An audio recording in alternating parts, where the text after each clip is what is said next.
Support and resistance are two most important principles that any technician should use on their strategy.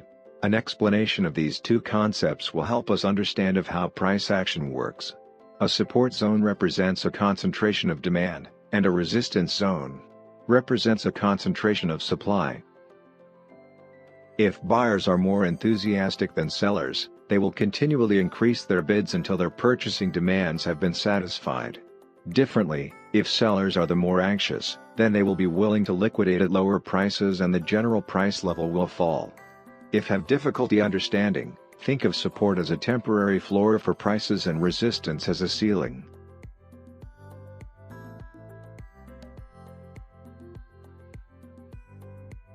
Price is rising. It finds a top at level 1, and then moves down. The next time it rises to level 1, it again dropped, so level first of may now be said to be a resistance area. This creates our first principle of support and resistance analysis. A previous high or a low is a potential resistance or support level. The third time the price touched to level 1, it goes through, breakout or, as we say, violates the resistance. One of the first principles of identifying a potential resistance level, then, is to look for previous resistance. This time the price found temporary resistance at level 2. Level 3 also proves to be a resistance point. The rallies are reversed at resistance level 2. The second principle is that resistance reverses its role to support on the way down. We see that the price dropped through support at level 2 and 1, the former resistance level. Then price finds resistance at level 1 again. Third principle is that support reverses its role to resistance on the way up. Just think of it this way. A floor in a building acts as a support zone, but when you fall through it, the floor now becomes resistance, called a ceiling. The reason why support and resistance reverse their roles can be appreciated with an explanation of some elementary psychology. This strategy works better when price is trending. Make sure to like and subscribe, this encourages us to make more helpful videos in the future.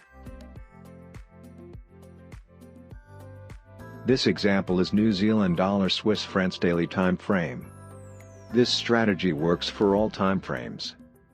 Price broke the lower low and then come back to retest. As expected, price rejected this level 2 times. The first time was a sharp rejection and the second time price consolidated for a while and then dropped sharply. The same scenario repeated again. Price broke previous lower low, retested and dropped. We can see this principle on a smaller scale.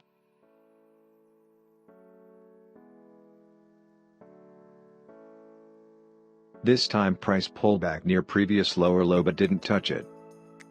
This example happens too. Not every time price will retest the previous lower low. Bearish pressure was too strong. Price pulled back again and retested the previous lower low and rejected. This time magnitude of the drop was more weak than previous examples. Price failed to break the new lower low level. Price breaks above the resistance level and come back to retest it.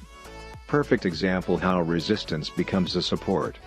Price rejected this level with a big wick and then bounced in upside direction.